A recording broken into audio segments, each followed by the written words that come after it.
Yeah, I'm happy to kick things off. So everybody, welcome to today's Stride Souls AMA Ask a Clinician Anything. My name is Dr. Zach Carton. I'm the Chief Medical Officer and co-founder of Stride Souls. Here with Greg and Dominic. I'll let you guys introduce yourselves real quick. I'm Greg Gerla. I'm co-founder and CEO of Stride Souls, and thank you for setting this up, Zach, and let's have another great session. My name is Dominic Walter, and I'm the head of design at Stride Souls.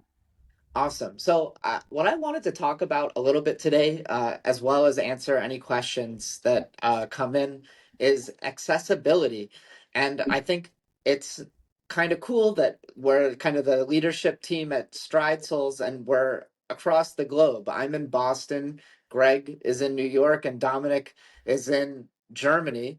And our one of our major manufacturing centers is in California, or at least distribution centers when it arrives from Germany. So we really are like an international and widespread company. And I think that reflects kind of our mission to make orthotics accessible to everyone. So I kind of wanted to discuss what it is that we do to bring the podiatry level in clinic care to the patient. And I actually, one thing that we talk about the least frequently is the intake questionnaire.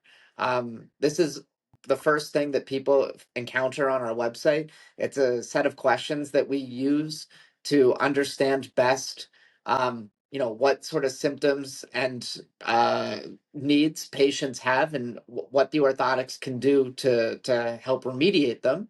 And even though it's the least tech savvy of all of our steps, because we also do a 3D foot scan and a gait analysis, it's one of the most important. And it wasn't just something that we came up with in a vacuum. We've spoken to lots and lots of clinicians.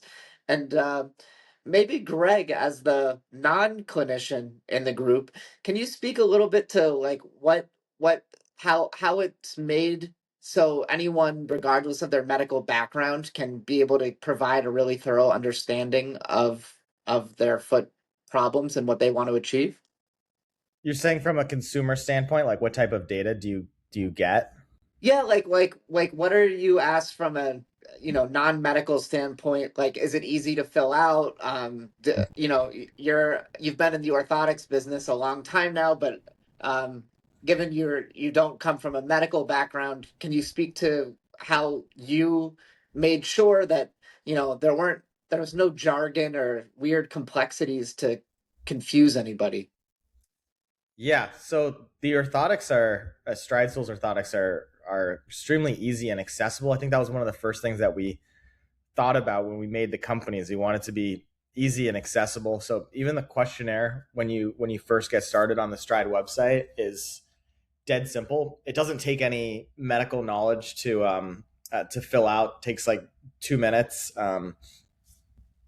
A lot of people come in with knowledge of like what their condition is, what kind of orthotic they're looking for. So we'll make the orthotic for that specific person and condition. But if you don't have that information, we're gonna ask you the right leading questions to get us that information. And then everything that we don't get from the questionnaire, we can just see from your scans or the gate that you're going to send us. So through all of that, we get a full picture. And as someone that went through the process myself and always try to put my customer hat on, it's very simple to do. Yeah, and I think one of the most important features of our questionnaire is that it's a living questionnaire. It's not the same as the one that we released 3 years ago when we started the company. We really do see what people's responses are. We try to understand, based on their responses, the orthotics that we build, what could have been better, and we update the questionnaire quite frequently to ensure that we're getting as detailed, but also just asking the right questions.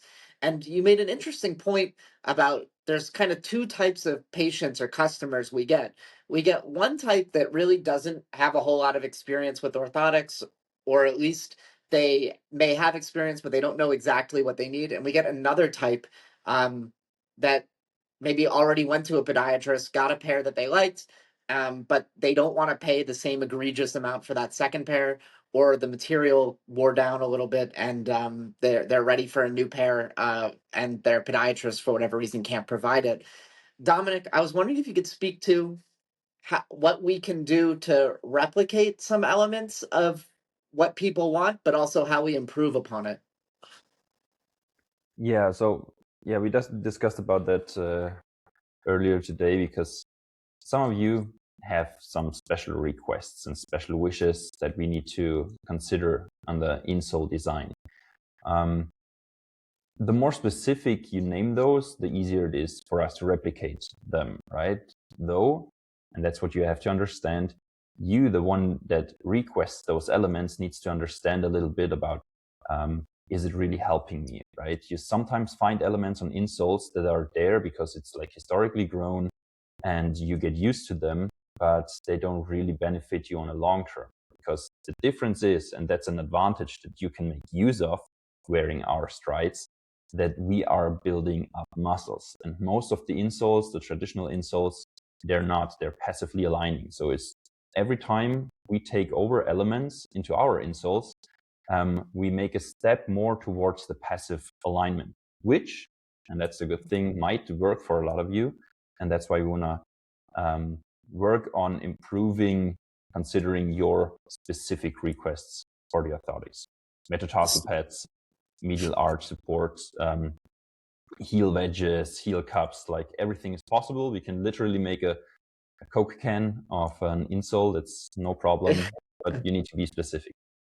Well, I think it's really interesting that you brought up metatarsal pads, because we got a question from the chat. Someone always has metatarsal pads in their insoles. Do we incorporate metatarsal pads when we design orthotics? And what is kind of the philosophy? And I know we have some very interesting ways we design metatarsal support that preserves blood flow. And I thought maybe you could describe that a little bit, Dominic. Exactly. Metatarsal pads are very often used for pain in the metatarsals, metatarsalgia. So when the metatarsals break through, or the fat padding underneath the metatarsal heads gets too thin. The traditional way to treat that is by adding a bump, like a elevation proximal. So what's proximal? Towards the body, so towards the heel of the foot. Yeah, exactly. So not under, but slightly before the metatarsal heads, and then the metatarsal pad pushes in there to passively elevate those metatarsals again. That's how it's traditionally done. What only few people know is that exactly here is a muscle, the adductor hallucis. And this muscle is responsible for building the natural transversal arch. If we add a metatarsal pad, then we put pressure on exactly that muscle, stop the blood flow, and that means the muscle degenerates even more. So I just want to pause there, because that's a really interesting biophysiological point that isn't intrinsically obvious, but all of our muscles are fed blood through a series of ever branching out blood vessels. So a big artery comes in, that branches into arterioles, which branches more into capillaries. So these capillaries are like they're so thin that only one cell of blood can pass through at a time.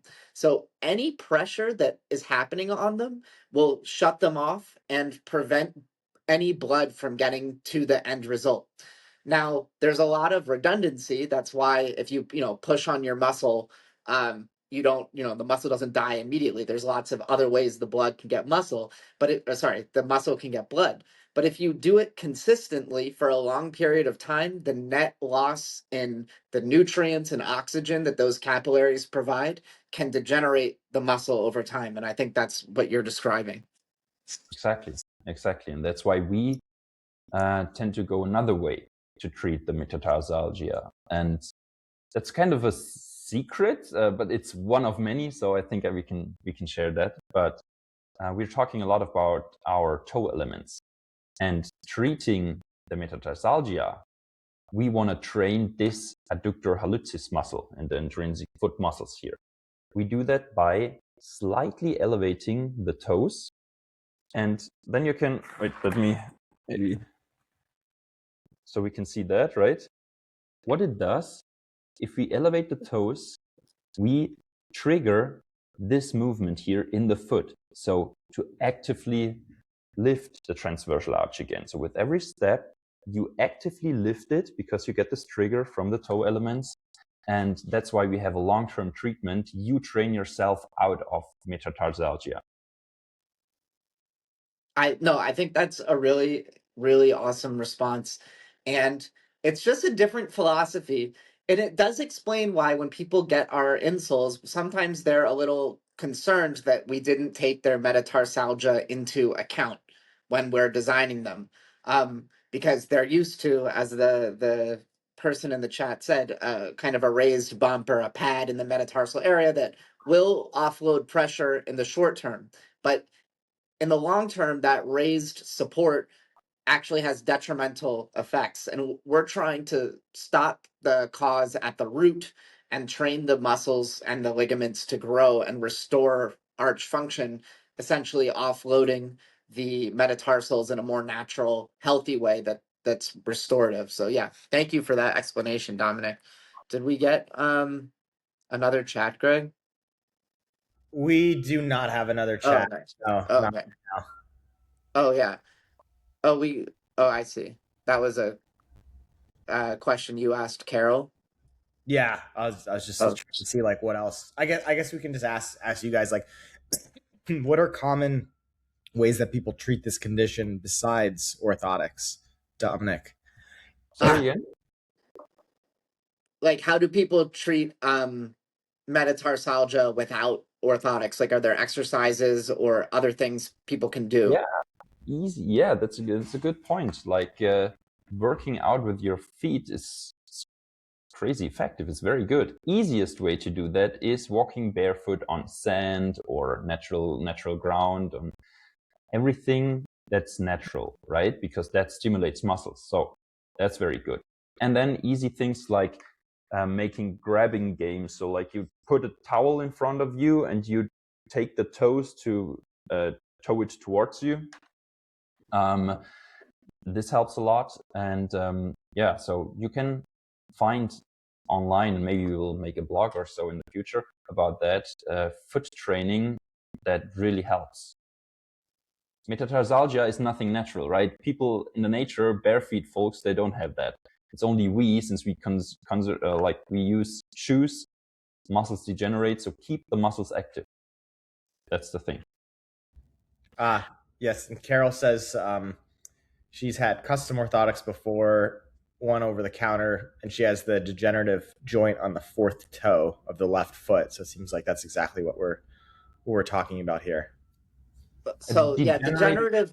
degenerative joint disease is something that is a little bit different than metatarsalgia. It can result from loss of fat pads, but degenerative joint disease is when the cartilage between the bones of the toe tend to wear down, and it can cause pain. And it's often idiopathic, meaning there's no like necessarily genetic or special genetic or natural cause for why it happens. It just does as we get older.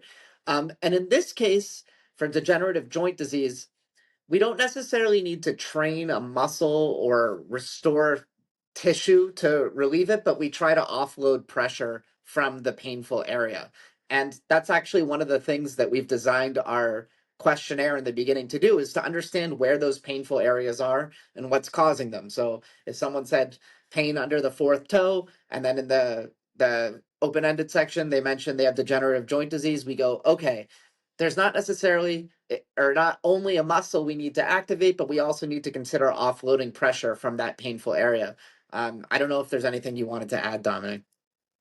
Yeah, no, it's true. So at one point, we do not treat the cause anymore. At one point, we have to treat the symptom. If the, what do you call it? Cartilage. And I Cartilage? just want to say for the group, Dominic knows what cartilage is. He just knows how to say it in German better than in English. Knorpel. Yeah, in German, it's Good. Knorpel. Yeah. But if that's gone, it's basically gone forever. So at one point, we need to treat the symptoms. And that's why it's important information that you gave us there. Yeah. And maybe can you share a little bit how we offload pressure? Like if we know there's pain in one area, what we do to offload pressure from there? Pressure is always a load on a certain area, right? That's what we call pressure. And we can reduce pressure by increasing the contact area. You have foot structures, like for instance, the medial arch. When you stand, it doesn't necessarily have contact to the ground. That means on all the elements or all the structures that have contact, there's higher pressure. If we increase the area, the pressure overall will be lowered. So that's basically a full contact maybe. We have the cushioning of our foam layer that has a memory effect. So the high pressure points will build in and it will remain this way. And therefore the contact on the rest of the foot is increased and therefore pressure is lower. Awesome. So we got another comment about somebody who uses Walk Fulton orthotics. Do you know what those are, Dominic? Those are over-the-counter insoles that have cork. Mm-hmm. So you wear them for a long time, and basically it creates a perfect impression of your foot. So, and I think the person in the chat said something very important, and that is they work pretty well for them. And ultimately, if it works well for you, we don't want to change what works for you. And I'm not going to tell anyone who finds a solution that reduces their pain, that makes them feel better, that makes them more active, that they're doing something wrong. However, in a general sense, I do have some concerns about cork orthotics. There's really two. One is that the impression that your foot leaves is the exact impression of your foot. So if there's anything structurally wrong with your foot, the cork is just going to capture it and continue it. It's not going to do anything corrective. And that's against our philosophy. I mean, there's kind of two philosophies of stride soles. It's like accessibility and then also helping people heal or grow out of orthotics in general. We want to improve the foot, not just create a really good cushion for it. So that if for example, if you have some sort of misalignment in the bones, there's muscle atrophy, the arch is too flat, all of that gets mapped right into the cork and will just continue the process for a longer period of time. The other problem personally I have with cork insoles is that it doesn't do a good job correcting for pronation or supination. So this is kind of like a thought experiment, but imagine you're standing on a solid piece of cork and you pronate, meaning the inside of your feet turns in too much. What's going to happen over time? Well, over time, because the inside of your feet pronate or turn in too much, the inside of the orthotic is going to get pushed down way more than the outside will. And I'm exaggerating with my hands, but you're going to get this shape, and it's going to even further exaggerate any sort of ankle stability you have one way or the other. So I am tempted to say that even if Walk Fultons feel good and are working in the short term, they do pose ankle instability risks in the long term. That said, cork can be a helpful material. I know we have cork for some special use cases. I don't know if there's anything you wanted to add, Dominic. Basically, what you said is absolutely correct. So what this complete memory effect insoles That's do a is good term for it. Yeah. they preserve the misalignment, right? And you can think about at one point, usually everyone changes shoes. We say when they're worn down, and they're worn down when they do not do anything to support you anymore, right? If you pronate a lot and you put your shoes on the table and you look from behind, the shoe at one point will be in pronation as well. And that's the same with those orthotics, right? If you build in your misalignment even more at one point, it supports it and it preserves your misalignment. Awesome. Yeah. Thank you. No questions from the chat, but I had a very interesting thing that I meant to tell both of you guys that happened to me. So this is another condition I want to talk about, which is plantar fasciitis. just as a really brief overview, your plantar fascia is a band of tissue that runs along the bottom of your foot. It goes into the toes and then inserts back in the heel. And it's responsible for kind of holding all the muscles and bones in place. Plantar fasciitis can happen when that that tissue becomes loose and torques too much. So there's too much movement and it starts to pull at the heel. And you can imagine one of the things that can cause it to be too loose is if you're wearing really soft shoes too often, because the muscles in your foot begin to atrophy, they shrink. That means that there's more room for the plantar fascia to wiggle and pull on the heel. One of the shoes that we see a lot in clinic that patients wear that it seems to be related to plantar fasciitis are on running shoes. Is that also your experience as well, Dominic?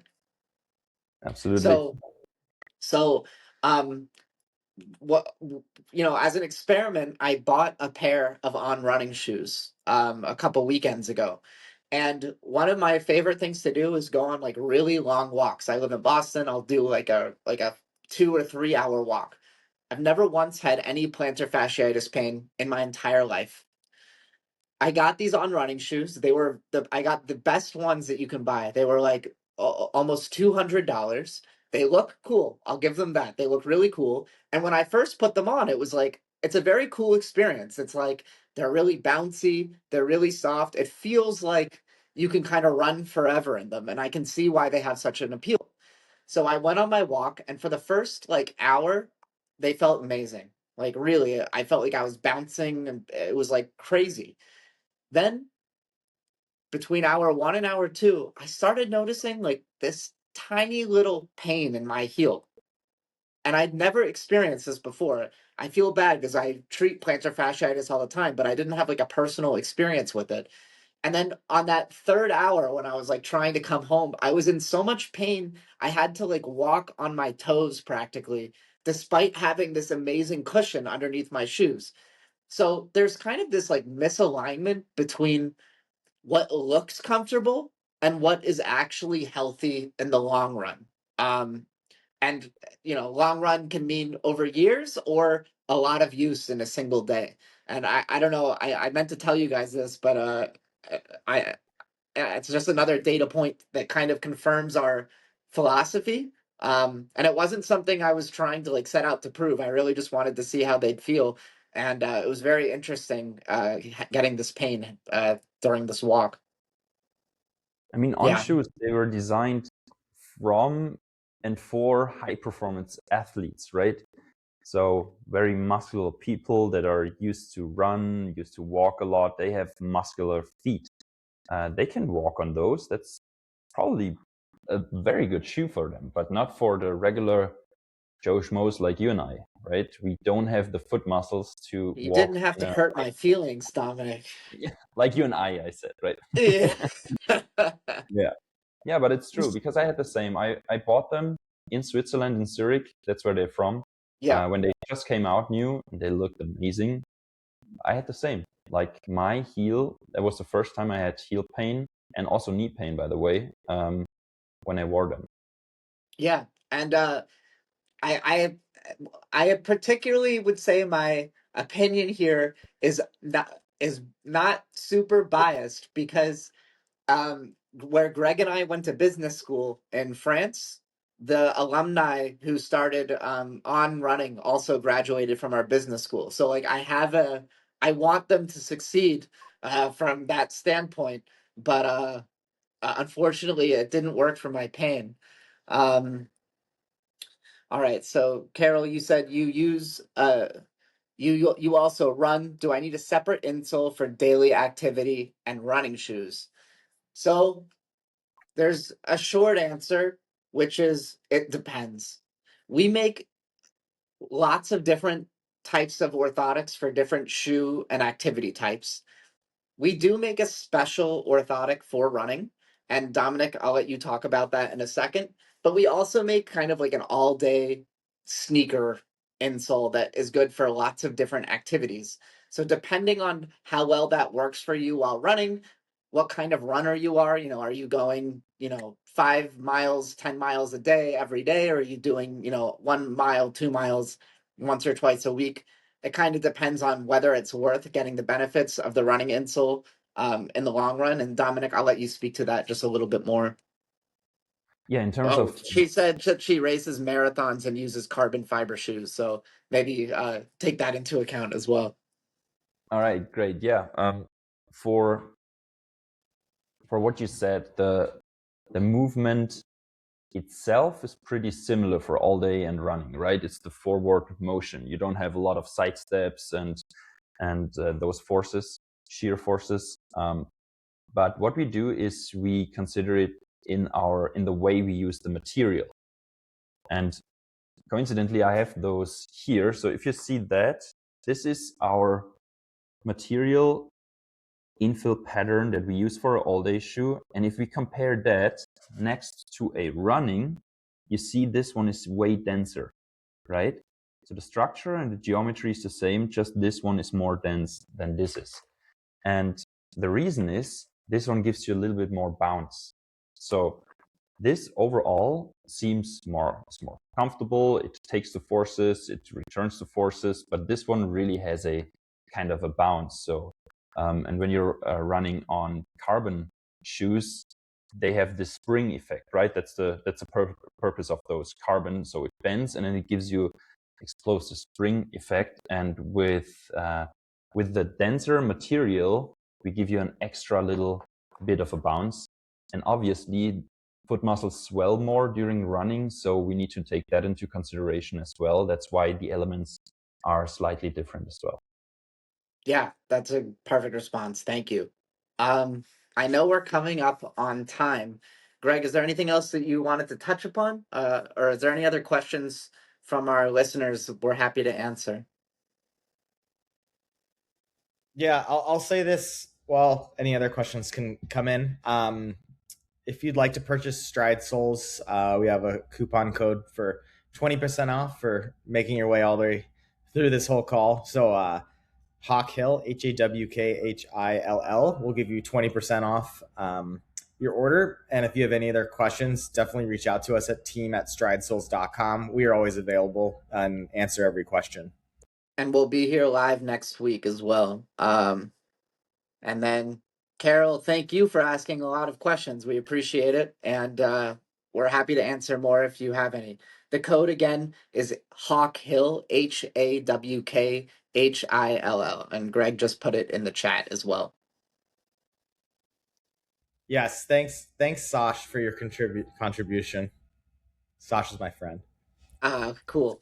Awesome. All right. Thank you, everybody. And we'll see you next week. Thanks, guys. Bye-bye. Bye.